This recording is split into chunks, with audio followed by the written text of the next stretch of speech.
Democratic Representative Ruben Gallego absolutely tore into Kyrsten Sinema for her complete lack of help and support for Democrats running for office in Arizona. Now, Arizona was a tough cookie, but Democrats ultimately prevailed. We prevented Kari Lake from becoming the next governor. We prevented that nut job from becoming the Secretary of State.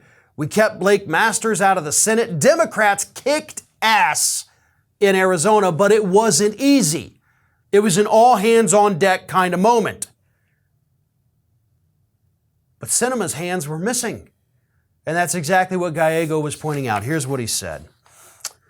This year, the reason Democrats won is because we fought together as a party. I was out there campaigning for every Democrat in Arizona. I was personally donating, raising money for them, for our senators, for everyone up and down the ticket. We fought as a team in Arizona and we won. Senator Sinema was nowhere to be found at all. You did not see her at one public event for anybody. And when we have some of these races that are really in the mix right now, she could have been a very good surrogate to help out a lot of our candidates. And she did nothing because she only cares about herself. She doesn't care about how this would help us take control of the Senate. She only cares about herself. And he continues. She either needs to get on the team, get involved, or try to make some future decision about what she wants to do with her career. Now, Gallego, of course, is an individual who his name has been floated repeatedly as somebody who may challenge her for her Senate seat in 2024. And I think 100% that needs to happen. Kyrsten Sinema is one of the least popular senators here in the United States in her home state. They don't like her. She will not win if she is up for re-election. She will lose that seat to a Republican, so she has to be ousted during the primaries. And I think that's what Gallego here is laying the groundwork for. And of course, he's doing it in a very honest way. She sucks. She didn't help us.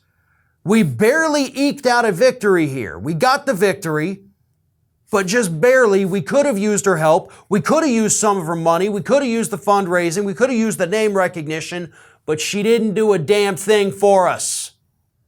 Just like she hasn't done a dang thing for the American public.